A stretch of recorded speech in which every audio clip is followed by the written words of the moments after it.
It's always really hard to follow students because we have the best students here at AU. But I'll do my best to show you what we're doing. One of the things we're doing in the School of Education with AI. I'm Carolyn Parker. I am Associate Dean. I think my love in my scholarship is teacher education, specifically science teacher education. Teachers in the K-12 setting just have such challenges right now. Historically, it's always been an underappreciated profession, but particularly now I think they face great challenges. So we've been working in the School of Education to make their lives a little bit easier by introducing an understanding of AI for our pre-K through 12 teachers. In the School of Ed, we prepare in the teacher education programs about 60 to 80 graduates each year. So we're putting out a fair number of teachers for the small but mighty School of Education. And our teachers are prepared in elementary education, secondary education, a variety of disciplines in secondary education. Pre-K, so age 3 through grade 3, special education. Also, we prepare special educators. And then we also prepare English as a second language. So we run the gamut of teacher prep. We have an online program, we have an in-person program, we have an undergraduate program, and we put teachers out primarily in the DMV area, but we also have an online program that has reached as far north as Maine, down to Florida, out to Seattle, California, Nebraska. As I said, we just run the gamut. If you remember back to Amy Dacey's presentation a bit ago, why is this important? And I think our undergraduates spoke to this, right? They have not been enculturated to use AI in the pre-K through 12 setting, right? They come to the university and suddenly we're like, yeah, use AI, you know, it's a tool. So we really need to be working with our teachers to prepare students so that they come to us better prepared in AI. And you can see 78% of young Americans say AI received little or no attention in high school. It creates this major preparedness gap. At the same time, 55% of those students believe AI may limit career opportunities, especially for those entering the workforce. They want AI integrated not only at the collegiate level, but also at the pre-K to 12th grade.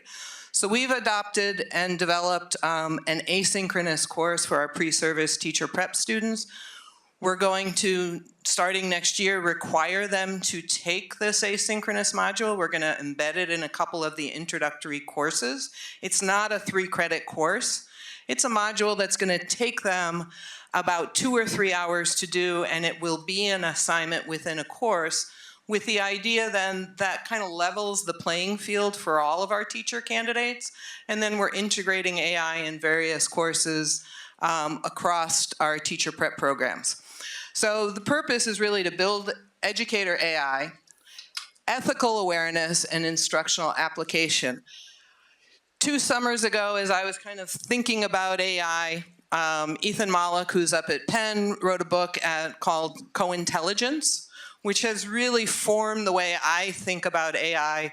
The research assistant who helped me develop this over the summer, that was the first thing I had asked her to do. She's a 7th grade teacher in an area public school, and she was a little trepidatious. She was an environmental science major. She's teaching right now 7th graders biology, and she's like, oh, I don't know about this AI stuff, you know, the environmental concerns. I'm not sure I want to come on board. And I said, well, read this. Let's dive into it. Find some articles about the environmental impact, and then let's chat. And she, by the time she did that, she was all on board. I'm teaching her this semester, and it was interesting hearing her talk to my other students about this, about how she was a little bit reluctant to come on board for the project. But after doing some reading and educating herself, she was totally in and helped me co-develop this over the summer. So the way we think about it in teacher education, in the School of Education, it's a co-intelligence. It's not something, you know, as many of you have talked about, you throw in a prompt, you get something back, and you use that as your lesson, right? So much of teaching and learning is understanding the faces in front of you, right? And you have to understand those faces in front of you to be able to teach well. So really taking what is produced by AI, whether you're creating a lesson, whether you're creating an assessment, whether you're creating a differentiated reading, you have to first and foremost know those students and treat it as a co-intelligence. As I said, fully synchronous, 2 to 3 hours. We broke it up into 3 modules. The first module is literally about half of it. Will literally take about an hour and a half, 2 hours for the teachers to walk through this. It provides that foundational understanding of AI and its relevance in education. The historical evolution, you know, we all think AI is 3 years old. It's decades old, right? The technology has gone decades, it's just built upon itself. We really press upon the ethical considerations around equity and digital divide. There's a digital divide in the PreK-12 setting. Who has access to technology, who does not?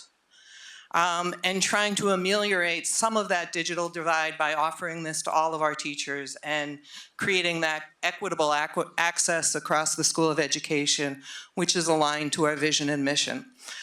There's a couple different articles embedded around the environmental concerns and trying to ameliorate some of that ideas that it is really bad for the environment, but when you look at those papers, it really provides some nuances to the argument. Allison, you'll be happy to know we included the AU academic integrity policy so that our students in the School of Ed are prepared with that. And then what we do is we have professors and faculty develop their own AI policy within their syllabus. And the delivery is through video readings, and we have formative assessments within each module that requires the students to use AI to complete those assessments. And I can provide more detail, or I can provide you access to the course if you want to kind of walk through it. But there's 2 formative assessments in the first module, and then 1 formative assessment in module 2 and module 3, so 4 total. And the students have to use AI to complete those formative assessments. And one thing we're really proud of is we were talking about representation in AI earlier on in the morning sessions. There is an assessment that really forces the students to examine representation, particularly of underrepresented groups in AI, and how the AI can provide kind of stereotypes and cultural tropes when producing and supplementing instructional material. And there's a really nice assessment around that, getting people to think critically about that, about what the AI is producing and how they're going to amend and revise that for their classrooms. So that's one point I'm really pleased with. That first module right there takes about an hour and a half or 2 hours for the students to go through, depending on how quickly they read. They have to watch the videos, things like that. And then modules 2 and 3 are really kind of this is how you do AI, this is how you use AI as a teacher. And another point I really want to reinforce is this is how teachers are going to use AI to save them time, use AI as a co-intelligence, so they have more time to interact with the faces in front of them. Use the AI to help with attendance, help with seating chart, maybe differentiate an assessment, help produce a lesson plan as a co-intelligence again. So freeing up those routine tasks, freeing up that time so the teachers have more time to interact with students. I am not, and I don't think anyone in the School of Education believes that avatars are going to teach our little ones moving forward. Right? This is going to be an interchange. This is a tool. This is a tool for instruction. So module 2 is really equipping the teachers with practical strategies, allowing them to free up that time. At the end of this module, students are required to produce one usable AI integration idea for a pre-K through 12 classroom, depending on what their setting is.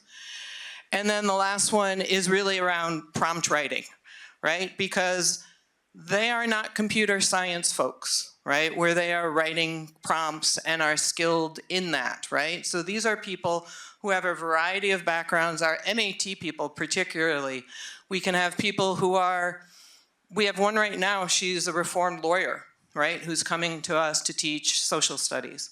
We have another student who spent 20 years as a bartender. She's the best student because she can multitask, right? So, you know, she's got her bar in front of her, you know, 30 students, and she's able to interact with all those students. These are not people who are particularly skilled sometimes in technology. So we go through with them and do the nuts and bolts of writing an effective prompt that then is going to give them the information that's going to be helpful as that co-intelligence.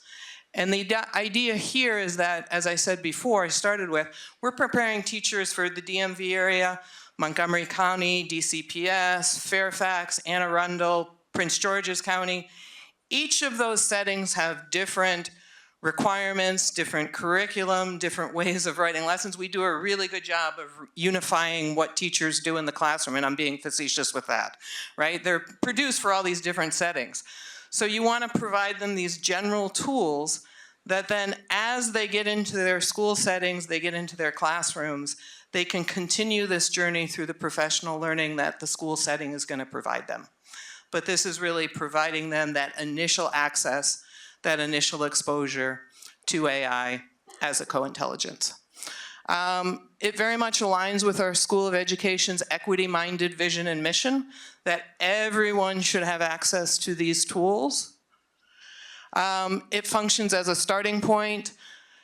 Students can earn a badge or certificate to add to their resume. So as they go out into the job market, they can say they've completed this AI mini course, which could help with hiring, right? We've talked about the importance of AI in the workforce. No different in the pre-K through 12 setting. And we're exploring selling the module as part of the Office of Graduate Studies and Professional Schools certificate offerings. They actually had one that I previewed. I wasn't all that pleased with it. So we decided to take the time and put this together because we really wanted something aligned with what the School of Education is doing. So that's what we're doing there.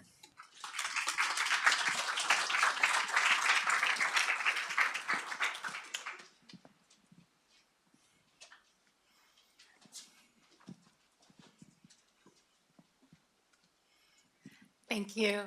Carolyn, that was great. Congratulations on all of it. I was just wondering, given what you were talking about with our high schools in particular not doing a good job of helping students to understand and even enter into this AI space, are you thinking about any work with the cooperating teachers where our pre-service teachers might be doing some of their practicum work or their field work so that those teachers begin to understand, here's a point of entry, right? I know you're overwhelmed. I know this topic is overwhelming. We have a point of entry to help you understand how you can begin to bring that into your space. Absolutely. Because as Dr. Hayes mentioned, we have, people come to us for coursework and then they have a year of field experience. And we require that because we are teaching skill courses, right? We are teaching people how to teach. So what we're having right now is we're having our coaches, the people from the university who go out and observe our new teachers, take this course. And many of them are so grateful because they're oftentimes retired from the school district and they've had no exposure to AI. So we've got 2 pilots of this course going on right now, one with a small group of students, and then our coaches are taking it. And then the next place as we roll this out is to offer it to our cooperating teachers, which for those of you who've had students in the schools or been in the schools, it's the paid teacher who sponsors the student teacher. So yeah, trying to close that loop so we have that applied piece to it. I feel like I'm really loud. I have a loud teacher voice, and then you put it on a microphone and I'm screaming at you. Thank you so much.